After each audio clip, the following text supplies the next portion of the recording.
Cerita horor kali ini berjudul Tumbal Juragan Warteg. Dari kalangan kuli hingga orang bermobil rela mengantri. Namaku Dedi.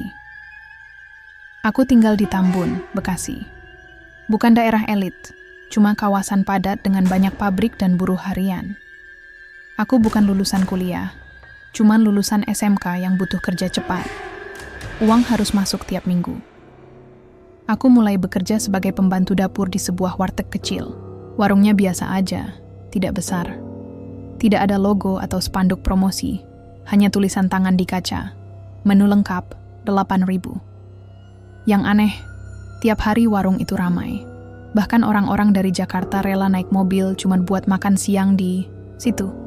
Antriannya sampai keluar warung, sampai trotoar. Dan aku heran, kenapa? Warung itu biasa saja, menu standar warteg, sayur sope, tempe orek, ayam goreng, sambal dadakan. Tapi semua orang ketagihan, termasuk aku. Aroma makanan yang tidak biasa. Pertama kali aku masak di sana, Pak Darman langsung menyerahkan resep dan perintah singkat. Tinggal ikutin langkah-langkahnya. Jangan banyak tanya. Aku bingung, tapi aku nurut. Aku cuci sayur. Potong wortel, rebus daging, tambahkan bumbu. Dan begitu kuah mendidih, aku mencium sesuatu, bau manis. Tapi bukan dari gula, bukan dari tomat. Ini beda, lebih pekat, seperti bau tanah basah dicampur darah lama. Aku menoleh ke Pak Darman. Ini nanti baunya aneh ya, kayak nggak biasa. Ia diam sejenak, lalu tersenyum samar. Biarin mereka senang. Biar mereka datang lagi. Aku tidak mengerti maksudnya waktu itu. Sekarang, aku tahu artinya. Mereka bukan manusia. Bayangan hitam di balik kompor hari pertama aku bekerja, malam tiba. Aku disuruh bersihkan panci besar tempat sayur sopi dimasak. Aku bilas perlahan. Tapi begitu air menyentuh dasar panci, aku melihat sesuatu. Bayangan hitam berdiri di belakangku. Aku menoleh cepat. Kosong. Tapi panci itu masih basah. Bau amis menusuk hidung. Aku mencoba tenang. Mengira ini cuma lelah. Tapi begitu aku membawa panci itu ke rak, HP-ku bergetar. Rekaman otomatis. Aku menontonnya. Di video saat aku sedang meletakkan panci itu di atas kompor, bayangan itu muncul. Matanya kosong. Tangannya panjang. Menyentuh sayur. Terima kasih sudah masak untuk kami. Aku langsung matikan video. Napasku memburu. Aku baru sadar, ini bukan hanya warung makan. Ini adalah tempat mereka menjemput. Mbah Darmo memberiku peringatan esok paginya, aku pergi ke pasar. Aku ingin cari tahu lebih banyak tentang warung itu. Siapa pemiliknya dulu? Apa ada cerita lama tentang tempat itu? Seorang penjual sayur tua menatapku aneh. Kamu kerja di mana sekarang? Warteg kecil di dekat jalan raya. Itu yang antrean sampai ke trotoar. Penjual sayur itu langsung berubah ekspresi. Jangan-jangan kamu kerja di situ. Aku mengernyit. Ada apa? Ia ragu sejenak, lalu berkata, kalau kamu kerja di situ, hati-hati. Ada yang tidak bisa pulang kalau sudah sentuh panci itu. Aku tidak percaya. Tapi begitu aku pulang ke kos, HP-ku bergetar lagi. Notifikasi masuk. Video otomatis diputar, isinya rekaman semalam, di dalam dapur. Tapi bukan aku yang merekam. Di layar, siluet hitam berdiri di belakangku, menyentuh panci sop, mencium bau makanan, lalu suara itu terdengar. Kami lapar. Kami akan datang lagi besok. Kami suka nasimu. Aku menutup mata. Aku belum tahu siapa mereka. Tapi aku yakin, mereka bukan manusia. Aku mulai merasa aneh. Beberapa hari setelah itu, aku merasa berubah. Setiap kali aku masak sayur sope atau tumisan, tubuhku gemetar. Tapi aku tetap harus lanjut. Aku butuh uang. Aku juga mulai sering mimpi buruk. Aku bermimpi bahwa aku sedang memasak di tengah sawah. Orang-orang berpakaian lama makan dengan lahap. Tapi begitu aku mendekat, mereka tidak punya wajah. Hanya lubang hitam. Aku bangun basah keringat. Tapi di atas meja kecil kamarku, ada mangkok bekas makan. Kosong, masih hangat, Padahal semalam aku tidak memesan apa-apa. Aku menutup mata. Aku harus tahu siapa mereka. Aku mulai menyadarinya setelah beberapa hari bekerja di sana. Mereka tidak datang karena rasa. Tidak karena harga murah atau porsi besar. Ada sesuatu yang lebih aneh dari itu. Setiap hari, antrean selalu panjang. Bahkan kalau cuaca buruk, orang-orang tetap mengantri. Di bawah hujan, di tengah terik matahari, semua ingin makan di situ. Dan aku semakin takut. Pelanggan aneh yang datang, salah satu pelanggan langganan sering datang siang hari. Namanya Faris. Usianya sekitar 40-an. Pakaian rapi, mobil bagus. Ia selalu memesan sayur SOP dan tempe orek. Tapi ia tidak pernah makan sendiri. Ia selalu bicara pada udara kosong. "Kamu suka juga ya?" Katanya suatu kali padaku, sambil menunjuk mangkoknya. Aku mengernyit. "Siapa yang kamu ajak ngomong?" Faris tersenyum. "Teman-temanku." Aku melihat sekeliling. Tidak ada siapa-siapa, hanya kami berdua. Lalu ia berkata pelan, "Kamu belum bisa lihat mereka ya? Tenang. Nanti kamu akan bisa." Aku membeku. Apa maksudnya? Aku mulai merasa. Ada yang lain. Beberapa hari kemudian, aku sedang mencuci piring di belakang warung. Pak Darman sedang duduk di depan, merokok sambil memandang jalanan. Aku mendengar suara dari dalam panci, "Esop desisan. Terima kasih sudah masak." "Kami senang di sini." Aku langsung berhenti, menoleh cepat. Kosong. Tapi panci itu masih hangat. Bau amis menusuk hidung. Aku mencoba tenang. Mengira ini cuma imajinasi. Tapi HP-ku bergetar. Rekaman otomatis dimulai lagi. Aku menontonnya. Di layar, siluet hitam berdiri di dekat kompor, menjilat jari, seperti baru saja makan. Lalu suara itu terdengar. "Kami lapar. Terima kasih sudah membuat makanan. Kami akan kembali besok. Kami suka kamu." Aku langsung matikan video. Aku tidak bisa lari dari ini. Catatan misterius di dapur. Saat membersihkan rak dapur, aku menemukan sesuatu di balik tumpukan panci tua. Sebuah catatan kecil. Kertasnya rapuh. Tulisannya pudar. Isinya, "Kalau kamu masih bisa baca ini, lari sebelum terlambat. Rudy, 2003. Aku menahan napas. Nama itu asing, tapi aku yakin ia pernah kerja di tempat ini. Aku menunjukkan catatan itu pada Mbah Darmo, penjual sayur yang dulu memberiku peringatan. Ia membacanya pelan, lalu menatapku. "Dia salah satu dari mereka," katanya. Aku ragu. "Siapa mereka?" Mbah Darmo menutup mata, "Yang tidak bisa pergi. Orang-orang yang pernah masak di sana, yang pernah buat makanan itu. Lalu mereka hilang." Aku mundur pelan. "Jadi, mereka tinggal di sana?" Ia mengangguk. "Ya, dan kamu sudah mulai seperti mereka." Ritual. Malam Jumat. Aku mulai curiga saat malam Jumat tiba. Pak Darman langsung tutup warung jam 8. Padahal biasanya ia buka sampai 10. "Untuk keluarga," katanya. Tapi aku tahu, ia tidak punya istri, apalagi anak. Jadi, untuk siapa? Aku nekat mengintai malam itu. Pukul 7.50. Warung kosong. Pak Darman sedang bersih-bersih. Lalu ia membawa panci besar ke ruang belakang. Aku mengikutinya dari celah pintu. Ia meletakkan sayur sop di atas meja kayu. Lilin menyala. Bau kapur barus menyengat. Lalu, bayangan hitam muncul, satu persatu, duduk di kursi kosong, menyendok kuah, memakan lauk yang tidak habis-habis. Pak Darman menatap mereka dengan tenang. Lalu ia berkata, "Kami sudah bayar dengan cukup. Besok, kami butuh yang baru." Aku mundur pelan. Aku harus tahu apa arti semua ini. Aku melihat mereka. Langsung beberapa malam setelahnya, aku mulai bisa melihat mereka tanpa rekaman. Tanpa HP. Tanpa video. Cuma dengan mataku sendiri. Mereka duduk di sudut warung. Menunggu.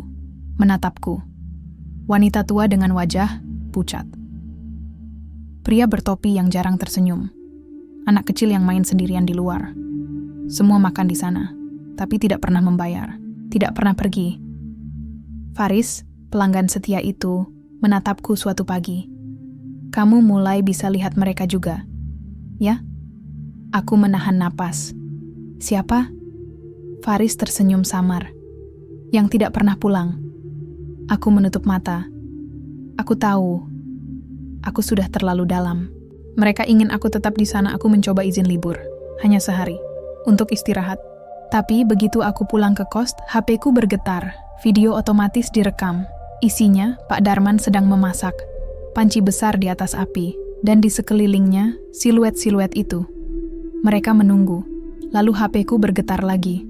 Pesan masuk. Isinya, kamu harus kembali. Kami belum selesai makan. Aku menutup mata. Aku tahu mereka sedang memanggilku, dan aku tidak bisa lari. Aku mulai menyadari bahwa ramainya bukan hanya soal makanan, tapi soal waktu. Setiap hari biasa, antrean sudah panjang. Tapi kalau Jumat siang, itu berbeda. Antrean sampai ke trotoar. Orang-orang rela duduk di bawah terik matahari cuma buat dapat satu porsi sayur sope dan tempe orek. Bahkan ada yang datang dari luar kota, dan Pak Darman selalu senyum tipis melihat semua ini. Orang-orang suka masakan kita, katanya padaku. Apalagi pas Jumat. Aku menelan ludah. Kenapa pas Jumat? Ia diam sejenak. Lalu menjawab pelan, karena mereka lapar. Dan mereka ingin makan duluan. Aku tidak tahu maksudnya waktu itu. Sekarang, aku tahu. Antrean yang tidak pernah selesai hari Jumat itu, aku baru pertama kali benar-benar merasa sesuatu yang salah. Jam makan siang tiba, warung penuh. Semua kursi dipakai. Beberapa orang bahkan makan sambil berdiri karena tidak kebagian tempat duduk. Faris datang lagi. Ia memesan SOP dan ayam goreng. Seperti biasa. Tapi ia langsung habiskan semuanya dalam waktu singkat. Lalu ia menatapku. Kamu lihat nggak? Mereka juga sedang makan. Aku mengerut. Siapa mereka? Faris tersenyum samar. Yang di sudut, yang tidak kelihatan oleh kamu. Aku menoleh ke arah yang ditunjuknya. Kosong. Tapi begitu HP-ku bergetar, rekaman otomatis dimulai. Di layar, siluet hitam berdiri di belakang pembeli. Menyendok SOP, memakan, lauk yang sama. Kami juga lapar. Biarkan kami makan. Aku langsung matikan video. Tapi aku bisa merasakan mereka. Di sekelilingku, menunggu. Aku mulai merasa. Ada yang ikut. Beberapa jam setelah warung tutup, aku pergi ke pasar untuk membeli bahan. Besok. Tapi begitu jalan sendirian di gang sempit, aku mendengar langkah kaki di belakangku. Aku menoleh cepat. Tidak ada siapa-siapa, tapi udara terasa dingin. Bau amis menusuk hidung, seperti kuah sop basi. HP-ku bergetar lagi, rekaman otomatis dimulai. Isinya, aku sedang berjalan. Tapi di belakangku, seorang wanita tua ikut, matanya kosong. Tangannya memegang mangkok bekas makan. Kami suka kamu. Kami akan ajak kamu makan bersama kami. Aku mundur, menutup mata. Mencoba meyakinkan diriku sendiri bahwa ini hanya mimpi buruk. Tapi saat pulang ke kos, aku melihat sesuatu di cermin. Refleksiku tersenyum. Padahal, aku tidak berniat. Rekaman terakhir Faris esok harinya, Faris tidak datang. Pertama kalinya dalam hampir 2 bulan ia hilang. Tidak ada pesan. Tidak ada telepon. Aku mencoba menghubungi nomor yang ia tinggalkan di daftar pelanggan. Tapi tidak aktif, aku penasaran. Jadi aku pergi ke rumahnya. Rumah sederhana di pinggir jalan raya. Mobilnya masih di depan. Tapi pintu tidak terkunci. Aku masuk. Ruang tamu lengang.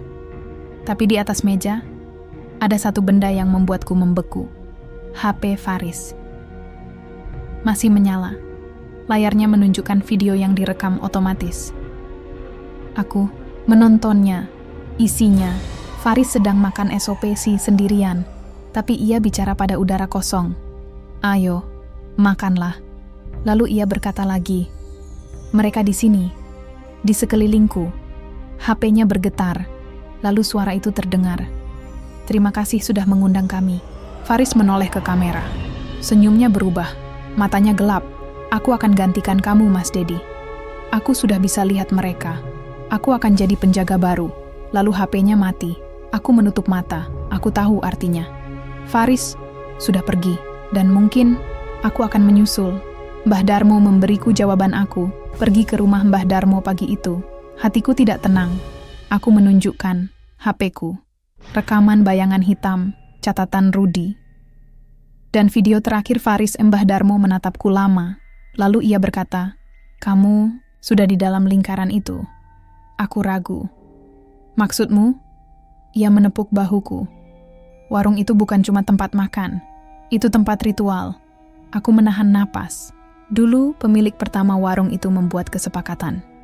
Setiap Jumat malam harus ada satu jiwa yang masak untuk mereka, agar mereka tetap lapar dan terus datang. Aku mengerut. "Mereka siapa?" Mbah Darmo menghela napas. "Orang-orang yang hilang, yang dikorbankan, yang tidak punya jalan pulang. Dan kamu, sepertinya akan jadi yang berikutnya." Aku menutup mata. Aku tidak percaya mitos. Tapi sekarang, aku sudah bisa melihat mereka. Malam Jumat datang lagi, malam Jumat tiba lagi. Aku tidak bisa tidur. Aku tidak bisa lari. Aku hanya bisa menunggu. Jam 8 malam. Warung tutup lebih awal. Pak Darman membawa panci besar ke ruang belakang. Ia menyanyi pelan. Bukan lagu biasa, lebih mirip mantra. Aku mengintai dari celah pintu. Di dalam, banyak siluet hitam duduk di sekitar meja. Menyendok sop. Memakan ayam goreng yang tidak habis-habis.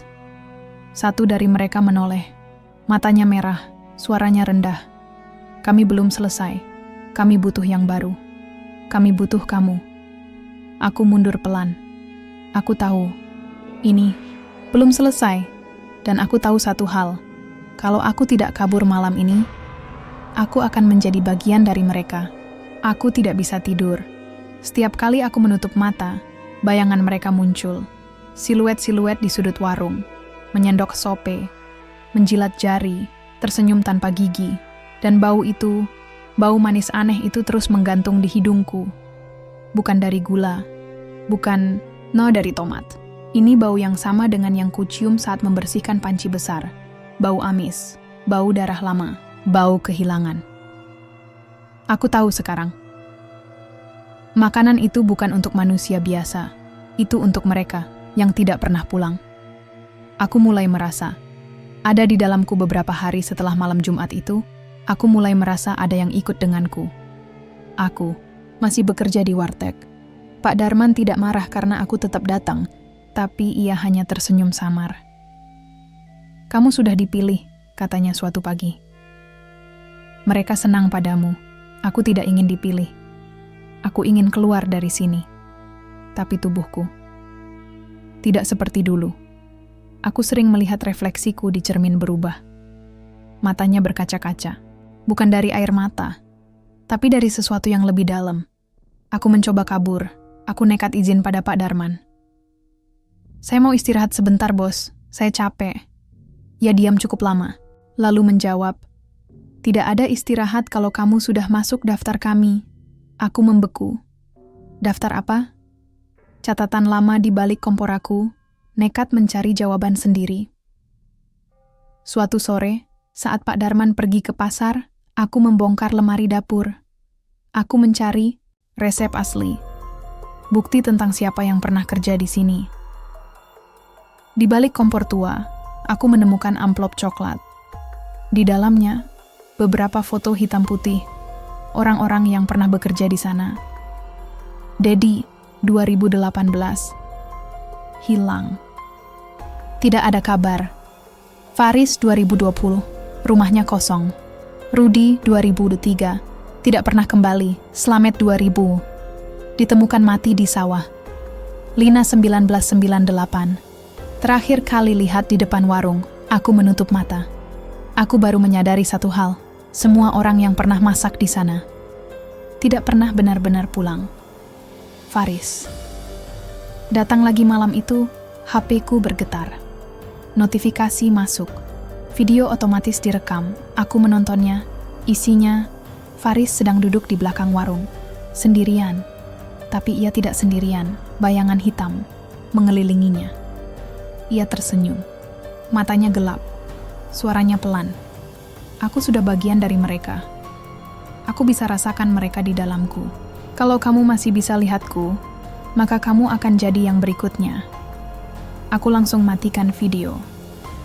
Tapi begitu aku menutup mata, aku mendengarnya lagi.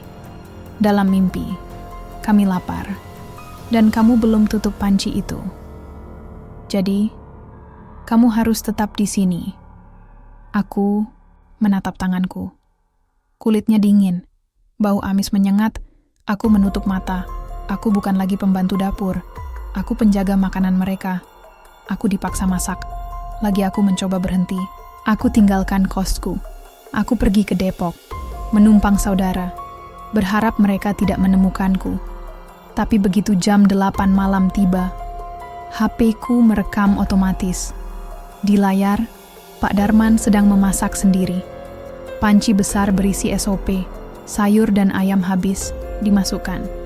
Lalu ia berkata ke udara kosong, "Kamu harus kembali, Dedi. Karena kamu yang terakhir." Aku mundur dari layar.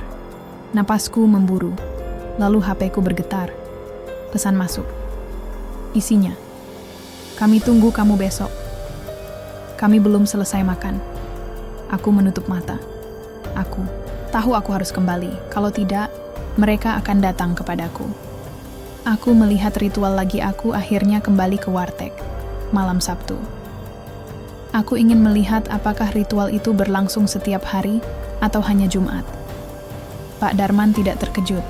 Ia hanya menepuk bahuku. "Kamu kembali." "Bagus." Mereka senang. Aku menahan napas. "Siapa mereka?" Ia menatapku. "Yang makan setiap malam. Yang selalu puas. Yang tidak pernah mati." Aku duduk di belakang. Memasak sayur sop lagi. Tapi begitu kuah mendidih, aku mencium bau yang lebih pekat. Lebih aneh. Aku menoleh ke arah panci. Dan aku melihatnya. Seorang pria tua sedang menyendok SOP itu. Tapi tangannya tembus panci. Seolah-olah ia bukan manusia. Aku mundur. Ingin lari. Tapi suara itu datang lagi. "Jangan takut. Kami suka kamu. Kamu enak memasak." Aku menutup mata. Aku sudah tahu. Aku bukan cuma pembantu dapur. Aku adalah salah satu dari mereka yang akan dikorbankan. Aku coba kabur. Lagi aku mencoba kabur malam itu. Aku cabut dari warung. Tidak pamit. Tidak ambil barang. Aku naik bus keluar, Bekasi. Ke Jakarta Pusat. Tempat ramai. Tempat banyak manusia. Tapi begitu aku memesan nasi goreng di pinggir jalan, aku mencium bau yang sama, manis, amis. Bau SOP dari warung itu. Aku menoleh ke piringku. Tapi di situ ada potongan wortel dan tulang ayam yang sama persis dengan menu warung itu. Aku menutup mata. Aku tahu, mereka masih mengikutiku. Mbah Darmo memberiku jawaban terakhir esok harinya. Aku kembali ke Mbah Darmo. Ia menatapku. "Kamu masih bisa pulang." Aku ragu. "Bagaimana caranya?" Ia menghela napas. "Kamu harus biarkan seseorang menggantimu." Aku mengerut. "Maksudmu, ada yang harus masak di sana?" Ia mengangguk. "Ya, kamu harus ajak seseorang masuk. Biarkan mereka masak, biarkan mereka makan." Aku bertanya pelan. "Kalau tidak ada yang mau?" Mbah Darmo menatapku tajam. "Maka kamu tidak akan pernah bisa mati." Aku menelan ludah. Aku harus cepat-cepat mencari pengganti. Kalau tidak, aku akan menjadi seperti Rudi. Seperti Faris. Seperti semua orang di foto itu. Siluet di antara dunia. Penjaga warung, tumbal terakhir. Aku tahu aku tidak bisa lari selamanya. Mereka akan terus mengikutiku. Sampai aku menyerah. Sampai aku menjadi bagian dari mereka. Dan satu-satunya cara untuk keluar adalah mencari seseorang yang mau masuk. Pengganti. Seseorang yang belum tahu apa-apa. Yang bisa dipaksa percaya bahwa ini cuma warung biasa. Aku harus menemukannya. Cepat. Faris mengikutiku beberapa hari setelah kabarku pulang ke Depok. Aku mulai melihat siluet Faris lagi. Ia duduk di pojokan warung, menyendok SOP dengan tenang, tapi ia tidak pernah makan sendiri. Ia selalu bicara pada udara kosong. Kami suka kamu. Kamu enak memasak. Kami senang kamu masih ada. Aku menutup mata. Faris, tolong aku. Ia menoleh. Senyumnya dingin. Aku sudah bukan manusia lagi, Mas Dedi. Aku hanya bisa pulang kalau ada yang gantikan aku. Jadi, cari dia. Sebelum kamu jadi seperti kami. Aku menahan napas. Lalu aku bertanya pelan. Kalau aku berhasil, aku bisa pulang? Faris diam cukup lama. Lalu menjawab, ya, tapi kamu harus yakin. Karena kalau kamu ragu, kamu akan tinggal di sini selamanya. Aku menunduk. Aku harus cepat-cepat menemukannya. Anak kecil datang ke warung hari itu. Seorang anak kecil datang ke warteg. Usianya mungkin baru 10 tahun. Sendirian. Tidak ada orang tua yang menyusul. Aku pesan SOP dan tempe orek ya, Kak. Katanya dengan suara polos. Aku menatapnya. Kamu sendirian? Orang tuamu mana? Anak itu tersenyum. Mereka bilang aku boleh makan di sini. Katanya, ini tempat yang aman. Aku membeku. Kalimat itu sama persis dengan yang kudengar dari Faris dulu. Mereka bilang, aku boleh makan di sini. Aku menatap Pak Darman. Ia hanya tersenyum samar. Biarkan dia makan. Dia punya hak. Aku memberinya makanan. Ia makan dengan lahap. Tapi begitu ia selesai, HP-ku bergetar. Rekaman otomatis dimulai. Di layar, anak itu sedang duduk di meja. Tapi wajahnya berubah, matanya hitam, senyumnya lebar. Dan ia berkata, dia lihat aku. Berarti dia siap. Aku mundur. Bayangan itu menatapku. Kami suka dia, tapi dia belum siap. Masih butuh waktu. Aku menutup mata. Aku tahu, ia akan kembali, dan mungkin ia akan menggantikanku. Rekaman dari HP anak itu besok paginya, aku menemukan sesuatu di lantai belakang warung. Sebuah HP murah. Layarnya retak, tapi masih menyala. Aku membuka galeri video, dan aku melihat sesuatu yang membuatku gemetar. Isi video itu, rekaman dari dalam warung. Diambil malam kemarin, saat anak kecil itu makan. Di layar, ia duduk sendirian, tapi saat jam menunjukkan pukul 02.00 dini hari, panci besar di depannya bergerak sendiri.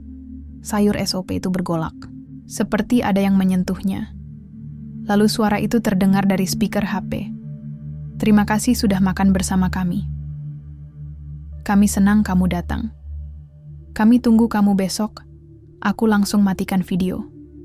Aku menatap HP itu. Ini bukan HP milik anak kecil itu.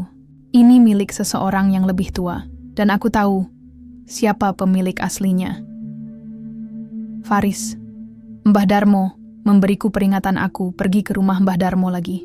Ia sedang menyiram tanaman ketika aku datang. Kamu ketemu calon penjaga barumu?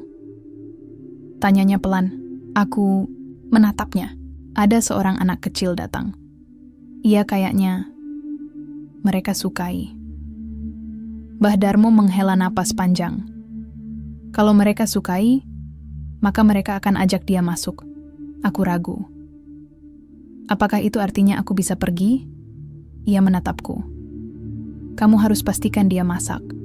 Untuk mereka, kalau dia sudah sentuh panci, maka dia akan menggantikanmu. Aku menutup mata. Lalu kamu bisa pulang. Tapi, aku mendengarkan. Tapi kamu tidak akan benar-benar bebas. Kamu tetap bisa lihat mereka. Kamu tetap bisa dengar mereka. Aku menelan ludah. Jadi, aku akan jadi seperti kamu? Mbah Darmo tersenyum, samar. Ya, penjaga cerita lama. Aku menutup mata. Aku tahu, aku tidak punya banyak waktu. Aku dipaksa masak. Lagi beberapa hari berlalu. Aku mencoba menghindari dapur. Tapi panci itu selalu hangat. Bau SOP itu semakin kuat. Aku tidak bisa lari dari itu. Setiap kali aku cuci piring, tanganku bergerak sendiri. Seolah-olah ada yang mengarahkanku. Suatu malam, saat aku sedang membersihkan sayuran, aku merasa ada yang menyentuh bahuku. Aku menoleh. Siluet wanita tua berdiri di belakangku. Kamu harus terus masak. Kami lapar. Kami ingin kamu tetap di sini sampai penggantimu datang. Aku menutup mata. Aku tidak mau jadi seperti kalian. Wanita itu tersenyum. Tapi kamu sudah mulai seperti kami. Kamu bisa lihat kami. Kamu bisa dengar kami. Kamu sudah milik kami. Aku mundur pelan. Aku harus cepat-cepat menemukan pengganti. Kalau tidak, aku tidak akan pernah bisa pulang. Aku bawa anak itu ke belakang aku. Nekat membawa anak itu ke dapur. Namanya Bayu. Ia sering datang sendiri. Pesan sopi, tempe orek, dan duduk diam. Aku menatapnya. Kamu suka masakan di sini? Ia mengangguk. Ya, aku rindu rasanya. Padahal aku belum pernah masak begini. Aku menahan napas. Kalau kamu suka, kamu mau bantu aku masak? Bayu menatapku heran. Aku masih kecil, belum bisa masak. Aku tersenyum samar. Aku ajarin, aku membimbingnya, memotong wortel, memasukkan daun bawang, menambahkan bawang goreng. Lalu aku biarkan ia sendirian di dapur. Hanya beberapa menit. Cukup untuk melihat reaksi. Jam menunjukkan pukul 19.00. Aku melihatnya dari celah pintu. Bayu sedang mengaduk sop. Lalu ia berbisik pelan. Terima kasih sudah biarkan aku makan. Aku membeku. Itu bukan suaraku, itu suara mereka. Aku mulai. Hilang beberapa hari berlalu. Bayu mulai sering datang. Bahkan kadang-kadang, ia membantuku di dapur. Ia tidak sadar, tapi ia mulai bisa melihat mereka. Satu malam, ia menatap panci sope dan berkata, "Aku rasa ada yang lagi nunggu makan." Aku menahan napas, ia sudah mulai. Lalu suatu pagi, aku bangun dan menyadari sesuatu. Aku tidak bisa lagi melihat mereka. Siluet hitam, wanita tua, pria bertopi. Semua lenyap, tapi HP-ku merekam otomatis. Isinya, Bayu sedang memasak, sendirian, di belakang warung, sambil tersenyum pada udara kosong. Kami senang kamu di sini. Kami akan ajarkan kamu semua. Aku menutup mata. Aku tahu artinya. Aku sudah dilepaskan, tapi Bayu telah masuk. Aku tidak pernah kembali ke warteg itu. Aku tidak pernah lagi mencium bau amis dari kuah SOP. Tapi aku tahu, mereka masih ada, masih makan, masih menunggu. Dan sekarang, Bayu adalah penjaga mereka. Aku hanya bisa berharap, ia bisa keluar seperti aku. Tapi aku juga tahu bahwa suatu hari nanti, ia mungkin akan mencari seseorang untuk menggantikannya. Seperti aku. Dan seperti semua penjaga sebelumnya, aku tidak bisa melupakan mereka. Setelah Bayu menggantikanku, aku mencoba hidup normal. Aku pindah ke Depok, menemukan pekerjaan baru. Jauh dari Bekasi, jauh dari warung itu. Tapi malam-malam tetap membawaku kembali. Dalam mimpi. Aku sering bermimpi bahwa aku sedang di dapur warteg, masih menyendok sope, menyiram kuah. Dan mereka masih makan, masih menatapku, masih tersenyum. Kamu belum benar-benar pergi. Kami masih bisa lihatmu. Aku terbangun dengan napas tersengal. Bau amis menyengat lagi. Padahal aku sudah lama meninggalkan tempat itu. Lalu, HP-ku mulai merekam otomatis. Dan aku tahu, aku tidak sepenuhnya bebas. Rekaman baru dari warung lama suatu pagi, aku membuka galeri HP-ku. Aku tidak sengaja merekam semalam, tapi ternyata ada video yang direkam otomatis. Isinya, Bayu sedang memasak, sendirian, tangannya bergerak cepat. Kuah mendidih, sayur dan ayam disiapkan rapi, lalu ia menoleh ke arah kamera, matanya agak berkilat hijau. Dia sudah mulai. Kami senang dengannya, tapi dia belum selesai seperti kamu. Faris muncul di belakangnya. Kami masih butuh waktu. Kami harus ajarkan dia semua. Termasuk cara memanggil yang lain. Aku langsung matikan video. Aku tidak percaya ini. Aku sudah keluar. Aku bukan penjaga lagi. Tapi jelas, mereka masih mengenaliku. Dan mungkin mereka masih akan datang padaku. Aku mulai merasa ada yang ikut beberapa hari setelah rekaman itu. Aku merasa berubah. Aku sering melihat siluet hitam di sudut mataku, di pasar, di angkot, bahkan di dalam kamar kosku. Aku tidak bisa tidur nyenyak. Setiap kali jam 2 pagi, aku mendengar suara panci besar. Desisan pelan, langkah kaki di belakangku. Siti, saudaraku di Depok, mulai curiga. "Kamu kayak beda, Mas," katanya suatu malam. "Kadang kamu bicara sendiri. Kamu bilang terima kasih pada orang yang nggak ada." Aku diam. Aku cuma capek. Lagian, aku jarang pulang ke sini. Ia menatapku. "Tapi kamu sering mimpi buruk. Kadang kamu bangun nangis. Padahal nggak ada apa-apa." Aku menutup mata. Aku tidak bisa lari dari ini. Mereka masih bersamaku. Di pikiran, di tubuh, di jiwa. HP-mu bisa melihat mereka. Aku mulai takut sama HP-ku. Setiap kali layarnya menyala sendiri, pasti ada sesuatu yang aneh. Rekaman otomatis. Gambar-gambar yang tidak bisa kulihat langsung tapi ada di video. Aku mencoba mematikannya. Menghapus aplikasi kamera. Bahkan beberapa kali aku cabut baterainya. Tapi hasilnya sama. HP-ku tetap merekam. Dan kali ini, isinya membuatku membeku. Video menunjukkan aku, atau siluet yang mirip denganku, sedang duduk di meja belakang warung. Menyendok soper tersenyum. Lalu Pak Darman berkata ke udara kosong, "Dia masih bisa dilihat oleh kami. Karena dia pernah masak untuk kami. Dia akan selalu milik kami." Aku menutup mata. Aku tahu artinya. Aku mungkin tidak bekerja lagi di sana. Tapi, aku tetap bagian dari mereka. Mbah Darmo. Datang ke rumah beberapa minggu setelah aku tinggal di Depok. Mbah Darmo muncul di depan kosku. Ia membawa satu mangkok bekas makan. Masih hangat. Bau SOP menusuk hidung. "Kamu belum lepas dari mereka," katanya pelan. Aku ragu. Aku sudah tinggalkan warung itu. Aku sudah ganti kerja. Ia menggeleng. "Tapi, mereka masih ingat kamu. Mereka masih mau kamu masak." Aku menatapnya. Aku sudah bukan penjaga lagi. Mbah Darmo menepuk bahuku. "Kamu bisa kabur, tapi kamu tidak bisa lupa." Ia menambahkan, "Kalau kamu bisa lupa, maka kamu aman.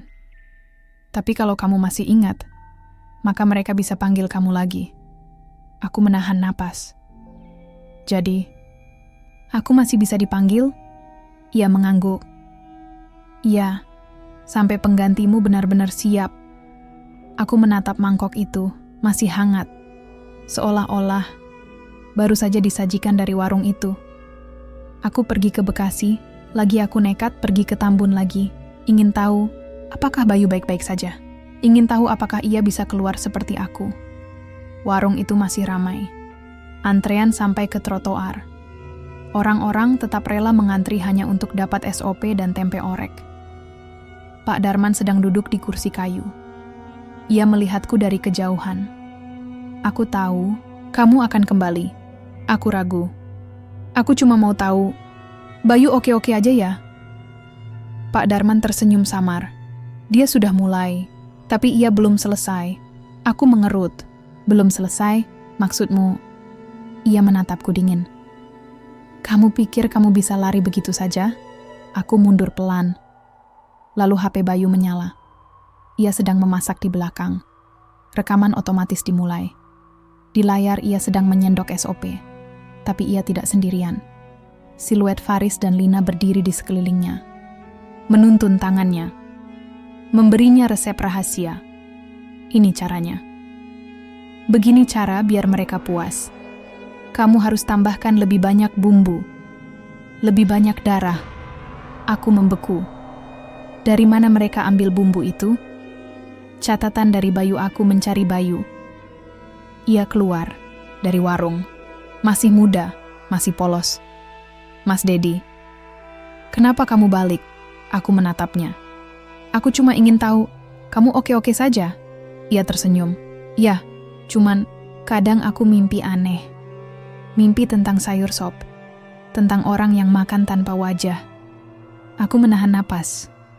Kamu dengar suara juga? Ia mengangguk. Iya, mereka bilang. Aku harus masak tiap hari, biar mereka tetap lapar. Aku menatapnya. Siapa? Mereka? Bayu menatapku. Orang-orang yang tidak bisa mati. Lalu ia menyerahkan sesuatu padaku. Catatan kecil, ditulis dengan tinta biru pudar. Isinya, kami senang punya penjaga baru. Tapi kami belum selesai dengan penjaga lamamu. Karena ia masih bisa lihat kami, maka ia harus ikut kami. Rudiaku menutup mata. Aku tahu artinya. Mereka tidak akan benar-benar melepaskanku. Selama aku masih bisa melihat mereka, mereka bisa panggilku. Aku dipaksa ikut lagi beberapa malam kemudian. Aku bermimpi buruk. Aku di dapur warteg, sendirian. Panci besar di atas api. Sop mendidih, tapi aku tidak ingat memasak. Bayu ada di sana, tapi ia tidak bicara padaku. Ia hanya menonton Faris dan Lina berdiri di belakangku, menuntunku, memandu tanganku. Kamu harus tambah daun salam. Biarkan mereka tetap hangat. Biarkan mereka tetap lapar. Aku menolak, tapi tanganku bergerak sendiri. Seolah-olah aku masih pembantu dapur. Kamu masih milik kami. Kami bisa panggil kamu kapan saja. Selama kamu bisa lihat kami, kamu tidak bisa lari. Aku menutup mata. Aku tidak marah. Aku tidak takut. Aku hanya sedih. Karena aku tahu, aku tidak sepenuhnya manusia lagi. Aku harus menjadi penghubung esok harinya. Aku kembali ke Depok. Tapi HP-ku masih merekam. Aku menemukan video baru di galeri. Isinya, aku sedang duduk di kamarku, sendirian. Tapi dari cermin di depanku, bayangan hitam muncul. Di belakangku, menatapku. Kami senang kamu masih bisa lihat kami. Kami akan pakai kamu kalau pengganti belum siap. Kami akan panggil kamu kalau ritual gagal. Aku menutup mata. Aku tahu artinya. Aku bukan penjaga aktif lagi, tapi aku tetap menjadi penghubung mereka. Kalau Bayu gagal, aku harus kembali. Kalau mereka tidak puas, aku harus masak lagi. Dan kalau aku tidak lakukan itu, maka aku akan menjadi bagian dari mereka. Selamanya, aku mencoba hidup normal, tapi mereka tidak biarkan aku pergi begitu saja. Setiap malam HP-ku merekam otomatis, dan setiap kali itu terjadi, ada bayangan hitam di layar, menunggu, menyaksiku. Kami masih bisa panggil kamu. Selama kamu ingat, kami. Selama kamu bisa lihat kami. Aku menutup mata, aku tahu sekarang. Aku bukan penjaga aktif lagi, tapi aku tetap bisa dipakai. Sebagai penghubung, sebagai jalan cadangan. Dan mungkin, sebagai tumbal kedua kalinya.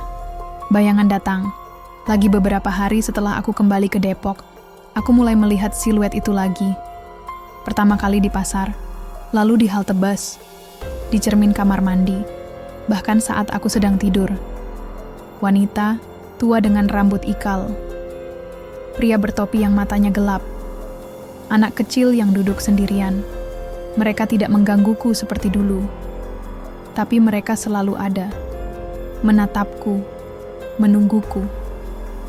Lalu suatu malam, aku mendengarnya. Suara itu datang dari dalam kepalaku. Kamu harus pulang. Bayu belum siap. Kami butuh bantuanmu lagi. Aku menahan napas. Aku tahu artinya. Mereka akan memanggilku lagi. Sampai Bayu benar-benar menjadi penjaga barunya. Atau sampai ia gagal. Dan kalau gagal, maka aku harus kembali.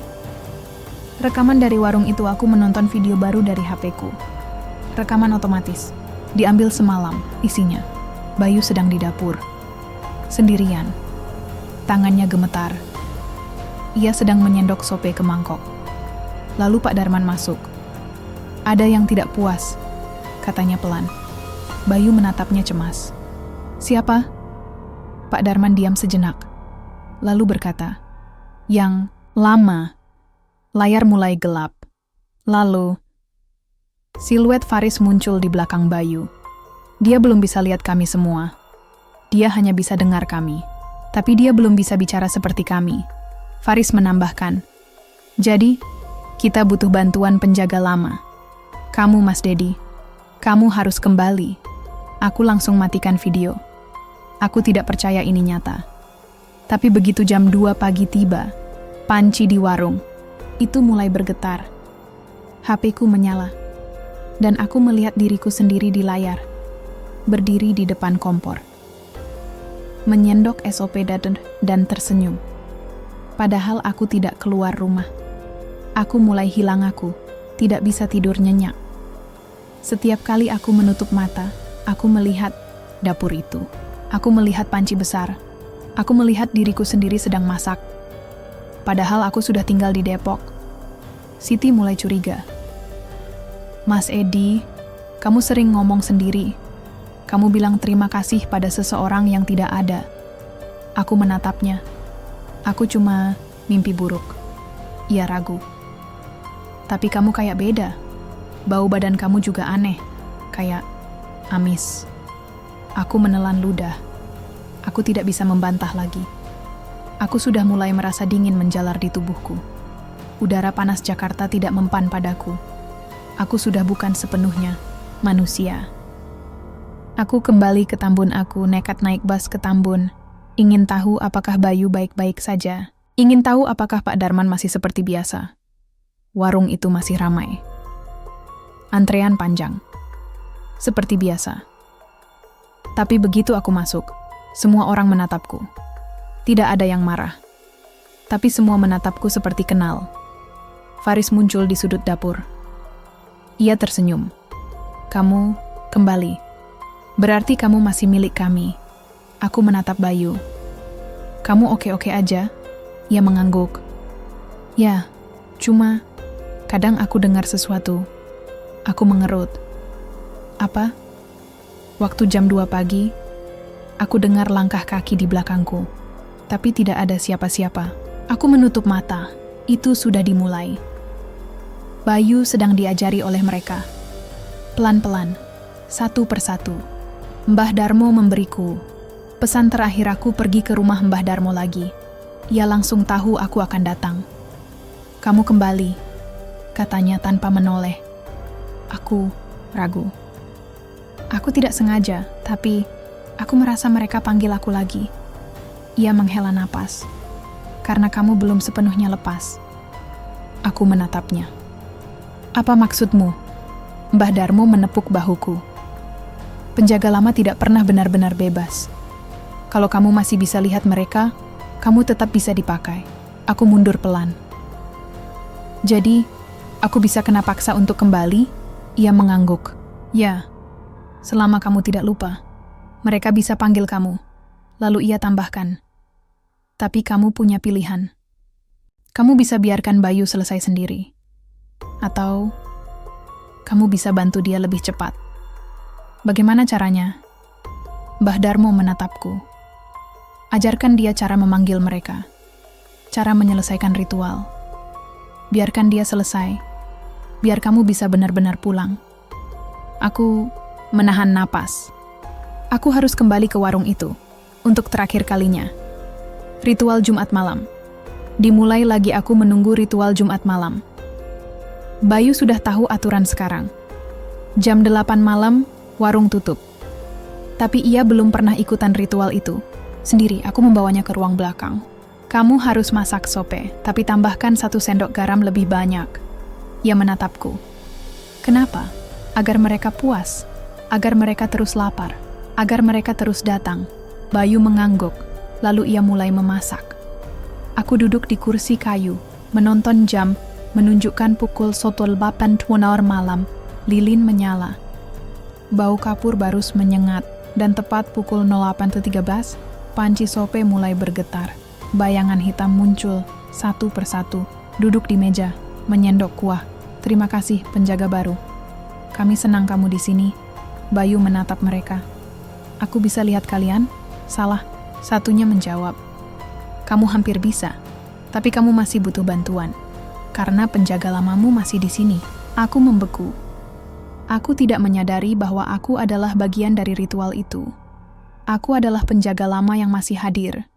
Dan aku adalah jembatan antara mereka dan Bayu. Aku harus bantu Bayu ritual itu berlangsung beberapa jam.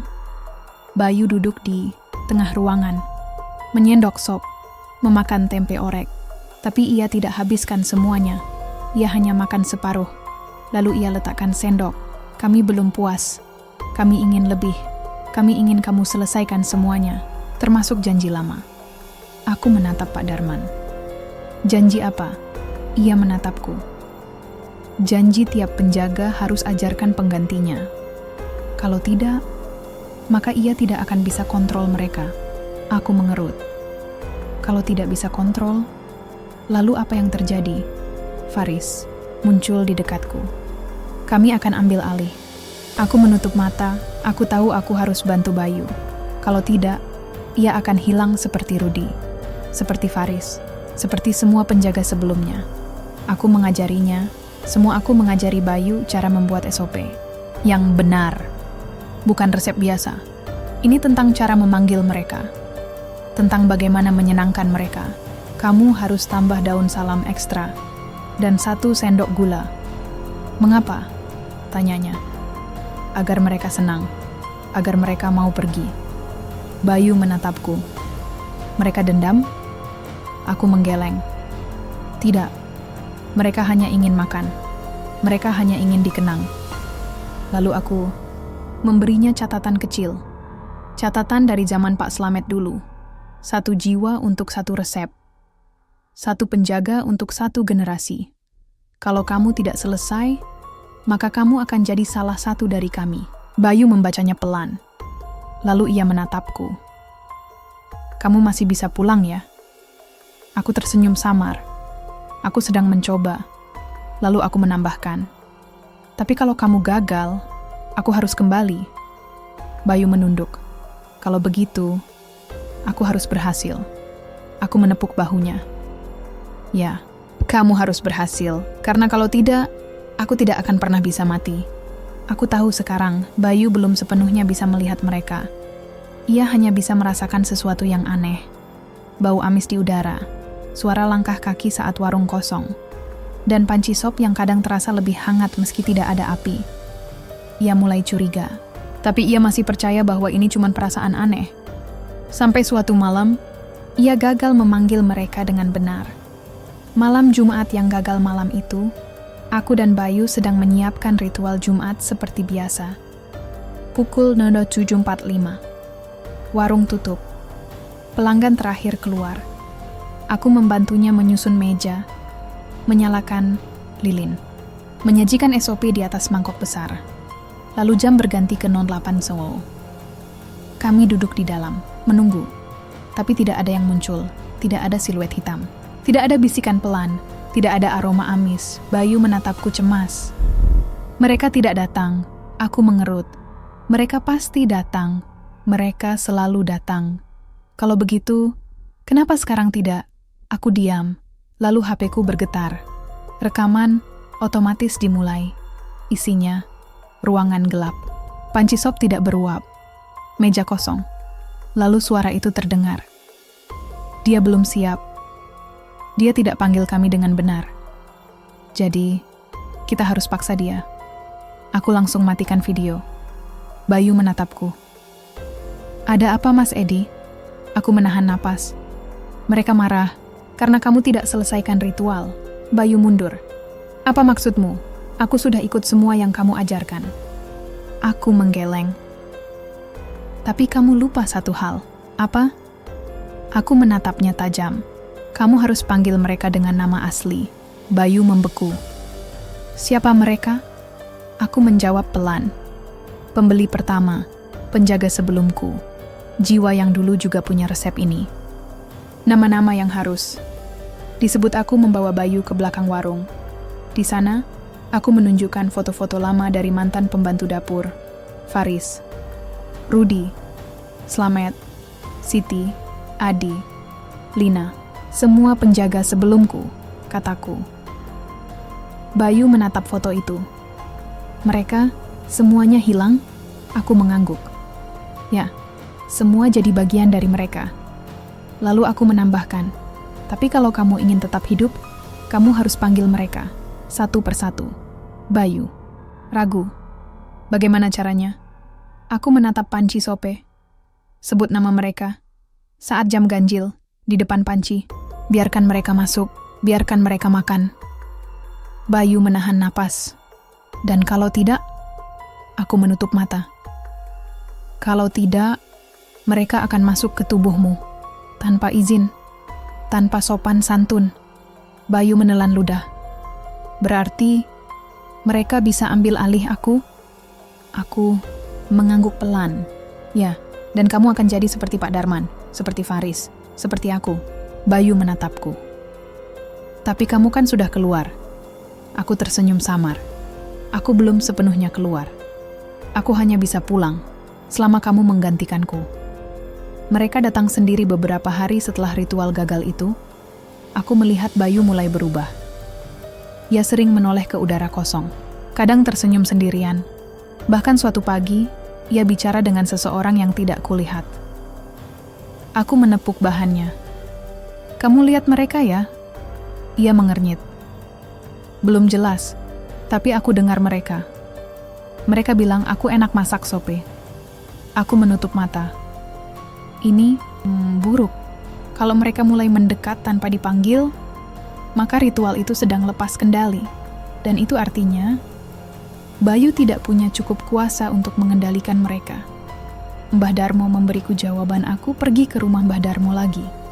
Ia sedang menyiram tanaman ketika aku datang. Masih bisa lihat mereka? Tanyanya. Aku mengangguk. Tapi Bayu mulai bisa dengar mereka. Padahal kami belum melakukan ritual lengkap. Mbah Darmo menatapku. Itu artinya mereka sudah menemukan pintu baru. Aku mengerut. Pintu? Ia menepuk bahuku. Penjaga baru tidak harus ikut ritual penuh untuk bisa dibuka oleh mereka. Aku menahan napas. Jadi, mereka bisa masuk tanpa ritual? Ia mengangguk. Ya, selama ia bisa dengar mereka. Selama ia bisa mencium bau itu. Aku bertanya pelan. Aku harus apa? Mbah Darmo berkata bahwa dia ke makam-makam itu. Sebut nama mereka. Biarkan mereka pulang. Lalu biarkan dia jadi penjaga barunya. Aku menutup mata. Aku tahu. Ini akan sulit. Aku bawa Bayu ke tempat. Lama aku membawa Bayu ke tempat yang sama. Rumah tua milik Pak Slamet. Tempat pertama kali semua ini dimulai. Kenapa kita ke sini? Tanyanya. Aku menatap pintu kayu lapuk. Karena semua penjaga harus tahu cerita lama. Bayu mengikuti. Ia membawa HP-nya, rekam suasana. Layar HP-nya tiba-tiba merekam otomatis. Tapi isinya hanya panci besar di tengah ruangan dan bayangan hitam yang menatapnya dari kejauhan. Kami senang kamu di sini. Kami tunggu kamu lama. Bayu menutup mata. Siapa yang bicara? Aku menjawab pelan. Mereka yang dulu pernah kerja di sini. Bayu menatapku. Aku takut, Mas. Aku menepuk bahunya. Aku juga. Tapi kamu harus terus maju. Kalau Eugene, mereka akan tinggal dalam dirimu. Bayu menahan napas. Jadi, kita harus lanjut. Aku mengangguk. Ya, kita harus lanjut. Aku mengajarinya ritual lengkap esok harinya. Aku mengajari Bayu cara memanggil mereka dengan benar. Menyebut nama-nama itu. Satu persatu. Rudy, Siti, Adi, Lina, Faris, Slamet. Setiap kali aku menyebut nama, panci sope bergetar, pelan. Uapnya naik lebih tinggi. Bau amis menusuk hidung. Bayu menatapku. Aku bisa dengar mereka. Aku menutup mata. Lanjutkan. Bayu menurut. Rudy, Siti, Adi, Lina, Faris, Slamet. Lampu di dapur berkedip-kedip. Udara menjadi dingin. Bau kapur barus menyengat. Lalu, siluet-siluet itu muncul. Satu persatu, menyambut Bayu. Terima kasih sudah ingat kami. Kami akan bantu kamu. Selama kamu tetap di sini. Aku menatap mereka. Kalian mau bantu dia? Wanita. Tua itu menjawab, kami tidak dendam padanya. Kami hanya butuh tempat untuk makan. Dan kamu sudah bukan bagian dari kami lagi. Aku menahan napas, lalu aku menatap Bayu. Kamu harus putuskan. Apakah kamu siap? Bayu menatap mereka. Matanya berkaca-kaca. Apakah aku bisa pulang nanti? Aku diam sejenak. Tergantung kamu. Kalau kamu bisa selesaikan mereka, maka kamu bisa bebas. Kalau, kamu akan jadi seperti kami. Bayu menunduk. Lalu ia berkata pelan, aku ingin pulang. Tapi aku juga takut meninggalkan mereka. Aku menutup mata. Aku tahu, ini belum selesai. Aku melihat siluetku. Lagi beberapa malam kemudian, aku menonton rekaman HP Bayu. Isinya, Bayu sedang memasak. Tapi di sebelahnya, aku siluetku berdiri di sampingnya. Menuntun tangannya. Memandu langkahnya.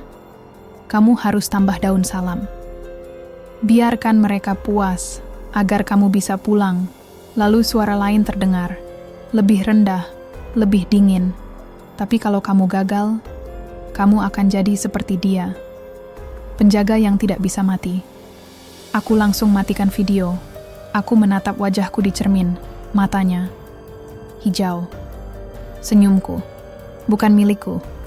Aku membeku. Aku tahu. Aku belum sepenuhnya bebas. Dan mungkin aku tidak pernah benar-benar bisa pulang. Aku sudah tahu. Bayu sedang di ambang batas. Ia bisa mendengar mereka. Bisa merasakan kehadiran mereka. Tapi ia belum sepenuhnya siap. Dan aku masih tetap bisa melihat mereka. Masih bisa dipakai oleh mereka. Masih menjadi penghubung antara dunia nyata dan dunia yang tidak pernah selesai. Aku harus bantu Bayu menuntaskan semuanya, agar ia bisa pulang, atau agar ia tinggal di sana selamanya. Bayu mulai melihat mereka beberapa hari setelah ritual pertama. Bayu mulai benar-benar bisa melihat mereka. Ia datang ke dapur pagi itu. Wajahnya pucat. Matanya berkaca-kaca. Mas Edi, ada yang duduk di belakangku. Pas aku masak sop tadi malam. Aku menahan napas. Siapa? Ia menggigit bibir. Seorang wanita. Rambut ikal. Matanya gelap. Dia tersenyum padaku. Aku mengerut. Lina. Bayu menatapku. Kamu tahu dia? Aku mengangguk pelan. Ya, dia salah satu dari mereka. Lalu HP Bayu menyala sendiri. Rekaman otomatis dimulai. Di layar, Lina duduk di sebelahnya. Tangannya menyentuh panci sope. Ia menatap lurus ke kamera. Terima kasih sudah panggil kami. Sekarang, kamu akan jadi seperti kami. Bayu langsung matikan video. Kenapa dia bilang begitu? Aku menutup mata. Karena kalau kamu bisa lihat mereka, kamu hampir jadi bagian dari mereka. Bayu mundur pelan. Jadi, aku belum sepenuhnya penjaga. Aku menjawab dengan suara rendah. Belum. Tapi kamu sedang menuju ke sana. Aku mulai hilang dari dunia nyata beberapa hari berlalu. Aku mencoba hidup normal di Depok. Tapi, aku mulai sulit dilihat orang. Waktu aku pergi ke pasar, pedagang tidak menyadari kehadiranku sampai aku memanggil 2 kali. Saat memesan makanan, penjual tidak pernah menatapku lama-lama. Siti, saudaraku, menatapku heran suatu malam. Mas Edi, kamu yakin kamu masih ada? Aku membeku. Maksudmu? Ia ragu. Aku sering lihat bayangan kamu di cermin. Tapi saat aku lihat, langsung, kamu tidak ada. Aku menatap cermin kamarku. Refleksiku tidak selalu muncul. Kadang ada, kadang tidak. Aku menutup mata. Aku bukan manusia biasa lagi. Aku hanya bisa pulang kalau semua penjaga baru selesai. Kalau Bayu berhasil. Catatan terakhir dari Pak Darman, aku kembali ke Tambun. Ingin tahu apakah Bayu baik-baik saja? Warung masih ramai. Antrian masih panjang. Tapi begitu aku masuk, suasana berubah. Pak Darman tidak ada. Hanya catatan di atas meja. Isinya, dia sudah selesai. Bayu sudah mengambil alih. Kami senang punya penjaga baru. Selamat datang, Bayu. Faris, aku menatap tulisan itu. Faris? Ia juga menulis, berarti ia sudah menjadi bagian dari mereka. Sepenuhnya. Aku bertanya pada Bayu. Kamu oke-oke aja, bos? Mana? Bayu tersenyum samar. Dia pergi. Tapi dia bilang aku yang ambil alih. Aku mengerut. Kamu nggak takut? Ia diam cukup lama. Lalu menjawab, Aku takut. Tapi aku juga nyaman. Aku menutup mata. Aku tahu artinya. Bayu sudah mulai jadi milik mereka. Mereka mulai merasuk. Beberapa malam kemudian, aku melihat rekaman dari HP Bayu. Isinya, ia sedang memasak sop sendirian. Panci besar di atas api. Tapi ia bicara sendiri. Bukan. Ini bukan cara yang benar. Lalu ia menoleh ke udara kosong. Kamu benar. Harus tambah daun salam lebih banyak. HP-ku merekam sendiri. Tanpa sentuhan. Dan di layar, siluet-siluet itu benar-benar ada di dekatnya. Faris, Lina, Rudi. Semua menuntunnya. Semua membantunya. Semua mengajarinya. Aku menutup mata. Aku tahu. Ini akan terjadi. Bayu bukan lagi pembantu dapur. Ia sudah menjadi penjaga. Mbah Darmo memberiku jawaban. Aku pergi ke rumah Mbah Darmo lagi. Ia menatapku seperti sudah tahu apa yang terjadi. Kamu kembali lagi? Tanyanya. Aku mengangguk. Bayu sudah mulai seperti mereka, tapi aku belum hilang. Aku masih bisa lihat mereka. Mbah Darmo menepuk bahuku. Kamu belum sepenuhnya dilepaskan.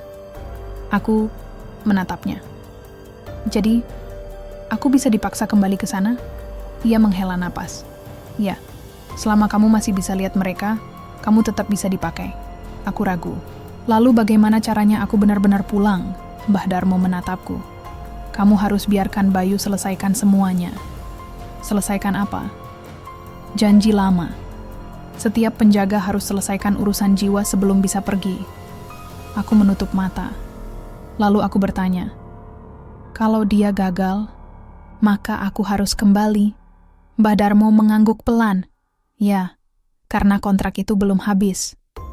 Aku melihat ritual lagi. Aku nekat datang ke warung itu malam Jumat berikutnya.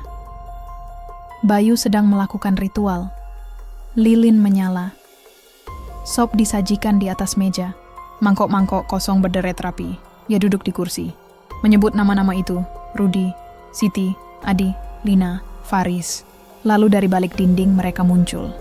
Satu persatu. Menyendok kuah. Memakan lauk. Tersenyum. Terima kasih, penjaga baru. Kami senang. Kamu mau makan bersama kami. Kami akan ajarkan kamu semua. Bayu menatap mereka. Aku ingin pulang nanti. Aku ingin keluar. Salah satu dari mereka tersenyum. Kamu bisa pulang kalau semua selesai. Kalau semua sudah puas. Kalau kamu bisa selesaikan urusan lama. Aku menatap dari balik pintu. Urusan lama? Aku mengerut. Ada sesuatu yang belum ku tahu. Nama terakhir di resep lama aku, mencari resep lama dari dapur itu, yang tertinggal di lemari kayu usang. Setelah beberapa jam mencari, aku menemukan satu kertas lama. Tulisan tangan yang sangat pudar, isinya untuk mereka yang lapar. Untuk jiwa yang tidak sempat makan terakhir. Untuk mereka yang dikorbankan. Untuk Pak Slamet. Untuk Rudi. Untuk Faris. Untuk Siti. Untuk Adi. Untuk Lina. Dan untuk dirimu sendiri. Aku membeku. Nama terakhir, Dedi. Aku menatap kertas itu. Ini bukan hanya resep. Ini daftar nama penjaga. Dan aku adalah yang terakhir. Aku menutup mata. Aku tahu sekarang.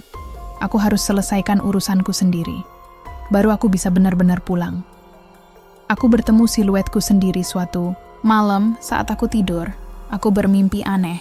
Aku sedang di dapur warteg. Menyendok sope. Tapi di sekelilingku, siluet hitam. Termasuk satu dari mereka yang wajahnya familiar. Matanya merah. Kulitnya agak hijau. Senyumnya dingin. Aku menatapnya. Itu aku. Tapi bukan aku yang sekarang. Itu aku yang sudah menjadi bagian dari mereka. Lalu ia berbisik, kamu belum selesai. Kamu harus pulang. Kamu harus selesaikan semuanya. Baru kamu bisa bebas. Aku terbangun basah keringat. HP-ku menyala. Rekaman otomatis dimulai. Isinya, aku sedang menyendok SOP. Di depanku, 6 siluet duduk. Termasuk siluetku sendiri. Kami semua menunggu kamu. Kami semua ingin kamu selesai. Karena kalau kamu tidak, siluetku tersenyum, maka kamu akan jadi bagian dari kami, seperti kami, selamanya. Aku menutup mata. Matai sekarang, aku harus kembali untuk menyelesaikan semuanya. Aku tahu aku harus kembali. Bayu sudah mulai terlihat seperti penjaga baru. Ia bisa melihat mereka. Ia bisa dengar mereka. Ia bahkan mulai bicara dengan suara yang bukan miliknya sendiri. Dan aku masih bisa melihat semuanya. Masih bisa merekam mereka lewat HP. Masih bisa merasakan dingin menusuk tulang setiap kali SOP itu mendidih. Aku harus menuntaskan ini. Untuk Bayu, untuk diriku, dan untuk semua penjaga sebelumnya. Ritual terakhir. Dimulai malam Jumat, tiba lagi. Bayu sudah siap. Ia menyusun mangkok di atas meja. Lilin menyala. Sop mendidih. Bau amis menyengat. Ia mulai menyebut nama-nama itu. Rudi. Udara langsung berubah. Siti. Panci sop mulai bergetar pelan. Adi. Bayangan hitam muncul satu persatu. Lina datang duluan. Faris mengikutinya. Rudi berdiri di sudut, menatapku. Lalu, sebuah siluet baru muncul. Pria bertopi, matanya kosong, tangannya memegang catatan lama. Slamet, penjaga pertama, ia menatapku. Kamu akhirnya kembali. Kami tunggu kamu lama. Aku menahan napas. Aku tidak ingin jadi bagian dari kalian. Slamet tersenyum. Tapi kamu belum selesai. Jadi, kamu harus ikutan. Bayu menatap kami semua. Aku akan bantu dia pulang juga? Faris menjawab pelan. Kalau ia bisa selesaikan urusannya, maka ia bisa pergi. Tapi kalau tidak, ia tetap di sini. Aku menatap resep lama di tanganku. Nama-nama penjaga sebelumnya, termasuk namaku. Dedi, aku membacanya perlahan. Dedi. Yang pernah kabur, tapi tidak pernah benar-benar bebas. Lalu aku berkata, aku minta maaf karena meninggalkan kalian. Aku minta maaf karena membuat pengganti datang. Aku akan selesaikan ini malam ini, agar kalian bisa pulang, dan agar aku bisa hidup lagi. Aku mengambil alih. Ritual aku mengambil alih ritual itu. Bayu hanya duduk di sebelahku, menonton, mendengarkan. Aku menyebut nama mereka satu persatu, dengan tulus, dengan tenang. Rudi, Siti, Adi, Lina, Faris, Slamet. Setiap nama yang kukatakan, panci sop bergetar. Uapnya naik lebih tinggi. Bau kapur barus menyengat. Lalu aku menyebut nama terakhir. Namaku sendiri, Dedi. Siluetku muncul, menatapku. Matanya hijau pekat, senyumnya dingin. Kamu akhirnya ingat aku. Kamu akhirnya mau panggil aku. Aku mengangguk. Ya, aku minta maaf. Aku tidak boleh lari dari ini. Lalu aku menambahkan 1 sendok garam ke dalam SOP. 1 daun, salam, dan 1 potong wortel berbentuk bulat. Ini untuk Pak Slamet. Dia yang pertama masak SOP ini. Dan aku harap dia yang terakhir. Mereka mulai pergi satu persatu. Mereka mulai bergerak mendekati meja, menyendok SOP, memakan lauk. Lalu, perlahan, mereka menghilang. Faris pergi, duluan. Lalu Siti, Adi, Rudi, Lina, Slamet. Yang terakhir, siluetku sendiri menoleh padaku. Kamu bisa pulang. Tapi kamu tidak sepenuhnya aman, karena kamu tetap bisa lihat kami. Kamu tetap bisa dipanggil lagi. Aku menatapnya. Berarti, aku belum selesai. Siluet itu tersenyum samar. Kamu selalu bisa dipakai. Selama ada penjaga, baru kamu tetap bisa pulang. Tapi kalau penjaga itu gagal, kamu harus kembali. Aku menelan ludah. Aku tidak bisa sepenuhnya bebas. Tapi aku bisa mencoba. Aku pulang, tapi tidak sepenuhnya manusia besok paginya. Aku meninggalkan warung itu. Aku tidak pamit pada Bayu. Cukup biarkan ia bekerja. Biarkan ia menjadi penjaga barunya. Aku naik bus ke Depok, rumah saudaraku. Tempat terakhir yang bisa kupanggil sebagai rumah. Tapi begitu sampai, aku menatap cermin. Refleksiku kadang muncul, kadang tidak. Aku menutup mata. Aku tahu, aku belum sepenuhnya pulang. Tapi aku juga tahu bahwa aku punya kesempatan. HP-ku masih rekam mereka. Beberapa hari berlalu. Aku mencoba hidup normal, mencari kerja baru, menjauhi dapur, menjauhi kuah. Tapi HP-ku masih merekam otomatis. Suatu malam aku menemukan video baru, isinya Bayu sedang memasak, sendirian, tapi ia bicara pada seseorang. Terima kasih Mas Edi. Lalu ia menambahkan, kamu sudah bantu aku selesaikan mereka, Faris. Muncul di belakangnya. Sekarang, giliran kami ajarin dia. Dia harus tahu cara panggil yang lain. Agar kontrak ini tetap hidup. Aku menutup mata. Aku tahu artinya. Bayu sudah menjadi penjaga aktif. Dan aku hanya cadangan. Penjaga lama yang bisa dikembalikan jika gagal. Mbah Darmo. Datang ke rumah esok harinya, Mbah Darmo datang ke kosku. Ia membawa satu mangkok bekas, sop. Masih hangat, bau amis menusuk. Kamu sudah selesaikan mereka, katanya pelan. Aku mengangguk. Ya, aku sebut nama mereka. Aku selesaikan janji itu. Ia menatapku. Tapi kamu belum selesai. Aku mengerut. Kenapa? Karena kamu masih bisa dengar mereka. Kamu masih bisa lihat mereka. Aku diam. Ia menepuk bahuku. Kamu akan jadi penjaga cadangan sampai Bayu gagal, atau sampai ia cari pengganti. Lalu ia tambahkan, kamu akan jadi penghubung sampai semuanya selesai. Aku menutup mata. Aku tahu ini belum benar-benar habis. Aku menjadi penghubung hari-hari berikutnya. Aku mulai bisa melupakan mereka. Aku mencoba hidup biasa, pekerjaan baru, lingkungan baru. Semua berusaha kulupakan. Tapi kadang-kadang, saat jam 2 pagi, aku mendengar suara panci besar di warung itu, di dalam mimpi. Aku mendengarnya. Bayu sedang memasak. Ia sedang menyebut nama-nama baru. Orang lain yang datang ke warung, yang mulai bisa melihat mereka. Aku tahu, ia sedang mencari penggantinya. Dan suatu hari nanti, mungkin akan ada yang meneleponku. Mereka yang melihat panci sope itu aneh baunya. Yang mendengar bisikan di tengah malam. Yang merasa dipaksa untuk kembali. Dan kalau itu terjadi, aku akan membantunya. Aku akan memberinya panduan. Dan aku akan bilang, namaku Dedi. Aku mantan penjaga warteg itu. Dan kamu mungkin akan menggantikanku. Kalau kamu bisa bertahan, kamu bisa pulang. Tapi kalau tidak, kamu akan jadi salah satu dari mereka.